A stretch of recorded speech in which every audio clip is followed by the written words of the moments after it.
কেমন আছো সবাই? আশা করি তোমরা সবাই ভালো আছো। আমিও এখন বেশ ভালো আছি। তো চলো সৌমেলির সারাদিনের আরও একটি নতুন ভিডিওতে তোমাদেরকে গুড মর্নিং জানিয়ে ওয়েলকাম জানালাম। তোমরা যে যেখান থেকে এই ভিডিওটি দেখছো প্রত্যেকেই অনুরোধ রাখলাম একদম স্কিপ না করে শেষ পর্যন্ত দেখার জন্য। তো আমার জীবনে কী বড় দুর্ঘটনা ঘটেছে সেটা তো তোমাদেরকে আগের ভিডিওতে শেয়ার করেছি। তারপর থেকেই বিভিন্ন মন্দিরে পুজো দেওয়া হচ্ছে। তো সেই মতো কিছুদিন পরেই তোমাদের দাদাভাই এসে যাওয়ার পরেই কিন্তু আমার চোখ মুখটা দেখো অনেকটাই পরিবর্তন হয়ে গেছে। আর ছেলের যেহেতু স্কুল ছিল সেই কারণে সকালবেলা ছেলেকে খাইয়ে দাইয়ে স্কুলে পাঠিয়েছি। তারপরে কিন্তু তিনজনে রেডি হয়ে গেছি একটা মন্দিরে যাব বলে। তো সকাল থেকে কিন্তু আমরা কেউই খাওয়া দাওয়া করিনি, রান্নাবান্না তো হয়েই যায় সকালে। তো মেয়েকে একটু ভাত খাইয়ে দিয়েছি, কারণ অনেকটা বেলার দিকেই আমরা বেরিয়েছিলাম। আমরা কিন্তু পৌঁছে গেছি ওই ঠাকুরের মন্দিরে। এইখানে স্ট্যান্ডে বাইকটা রেখে এবারে কিন্তু মেলার মধ্যে প্রবেশ করব। আর রাস্তায় কোনো ভিডিও শেয়ার করিনি, যেহেতু ছোট বাচ্চা মেয়েটাকে নিয়ে বাইকে এসেছিলাম। তো বাচ্চাকে কন্ট্রোল করা, ক্যামেরা ধরা অনেকটাই রিস্কের হয়ে যাবে। আর দেখো দু সাইডে অজস্র কিন্তু খাওয়ার দোকান, এছাড়া বিভিন্ন রকম প্রসাদের দোকান আছে। তো যেতে যেতে তোমাদের সঙ্গে ভিডিওটা শেয়ার করছি, সবাই সঙ্গে থাকো আর দেখতে থাকো। এটা হচ্ছে আমাদের পূর্ব মেদিনীপুরে ব্যবত্তা বলে একটা জায়গা আছে, ওইখানে ভীম ঠাকুরের মেলা বসে। ভীম ঠাকুরের মন্দিরটা আছে, সেই উপলক্ষেই কিন্তু ভীমের পুজো হয়। আর তার উপলক্ষেই প্রচণ্ড বড় মেলা বসে। তো প্রথমেই দেখাচ্ছি দূর থেকে মন্দিরটা, তারপরে আমরা তো কাছে যাব, সবটাই শেয়ার করব, দেখতে থাকো। তো চলো, আগে পুজো দেব বলে প্রসাদের দোকানে চলে এসেছি। নর্মাল বাতাসা তো তোমরা দেখেই থাকো, তবে এইখানে এই বাতাসাটা কিন্তু একদম ভীম ঠাকুরের প্রসিদ্ধ। অনেকেই কিন্তু এই রকম বাতাসা দিয়েই ঠাকুরের গলায় মালা দেয়। তো যতটা ক্যামেরা বন্দি করেছি সবটাই কিন্তু তোমাদেরকে শেয়ার করব। আজকে কিন্তু আমরা চলে এসেছিলাম একেবারে প্রথম দিন। তো কখনো আমার সেই রকম প্রথম দিনে আসা হয় না, এই প্রথম এলাম। এসে দেখতে পাচ্ছি প্রচণ্ড ভিড়, মানে দাঁড়ানোটাই মুশকিল। তো সকাল থেকেই কিন্তু ভিড় অজস্র হয়ে গেছে। এখন যেহেতু আমরা বেলার দিকে এসেছি, কিছুটা খালি সবাই বলছে, কিন্তু তাও দেখে যাচ্ছি অজস্র ভিড়। তো তখন বুঝতে পারলাম সকাল থেকেই তাহলে কী পরিমাণ ছিল। আর ওই যে ঠাকুরের মন্দিরের কাছে যে পুকুরটা দেখালাম, ওখানে কিন্তু অনেকেই স্নান করে ডন্ডি ভাঙার জন্য রেডি হয়ে যাচ্ছে।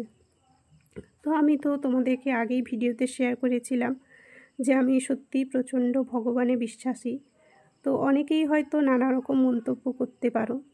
তো আমি এই মন্দিরের কাছে এসেই দেখলাম, আমি কেন, আমার মতো হাজারো হাজার মানুষ ভগবানে বিশ্বাসী।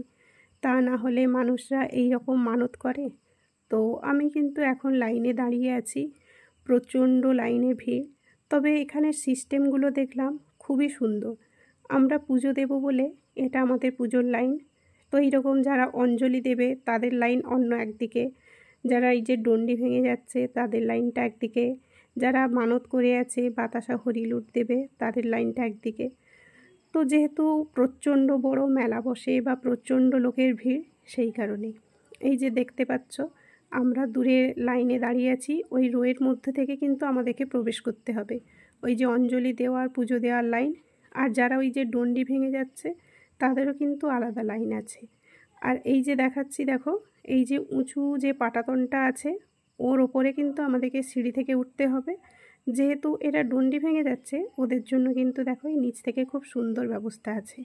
আর আমরা এই যে উঁচু পাটাতনে দাঁড়িয়ে আছি, তো এর নিচ থেকে কিন্তু যারা ডন্ডি ভাঙে ওরা কিন্তু চলে যাচ্ছে, ওই যে দেখতে পাচ্ছ তলা থেকে। আর এই যে সুন্দর সুন্দর ছোট্ট ছোট্ট ঠাকুরগুলো, এগুলো কিন্তু অনেকেই মানত করে রেখেছিল, তাদের মানত পূরণের জন্য সব কিন্তু এই মন্দিরে দিয়ে যাচ্ছে। আমার ছেলের বেলাতেও কিন্তু আমরা মানত করেছিলাম। তো প্রথম দিন কখনো আসা হয়নি, তবে আমরা আগের দিন দিয়ে গেছিলাম। যারা আগের দিন দিয়ে যায় তো ঠাকুরের পায়ের কাছে ওই জিনিসগুলো রাখা হয়, আমরা পেতলের গদা দিয়ে পুজো দিয়েছিলাম। তো প্রচণ্ড ভিড়, আমি যেহেতু পুজোর জিনিসপত্র নিয়েছিলাম সেই কারণে তোমাদের দাদাভাই মেয়েকে কোলে নিয়েছিল।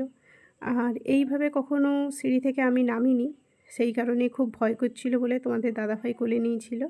তারপরে দেখো এই যে দূর থেকে দেখাচ্ছি, যেহেতু বিভিন্নভাবে লাইনটা ভাগ করা আছে, তো তো আমরা এক সাইড থেকে এসেছিলাম, তো এক সাইড থেকেই তোমাদেরকে যতটা ঠাকুরকে দেখাতে পেরেছি পুরোটাই দেখো তোমাদের সঙ্গে শেয়ার করছি।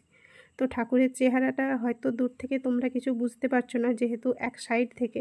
আর দেখতে পাচ্ছ এই মন্দির চত্বরে কত লোকের ভিড়, পুলিশ দিয়েও কিন্তু প্রোটেকশান দেওয়া হচ্ছে।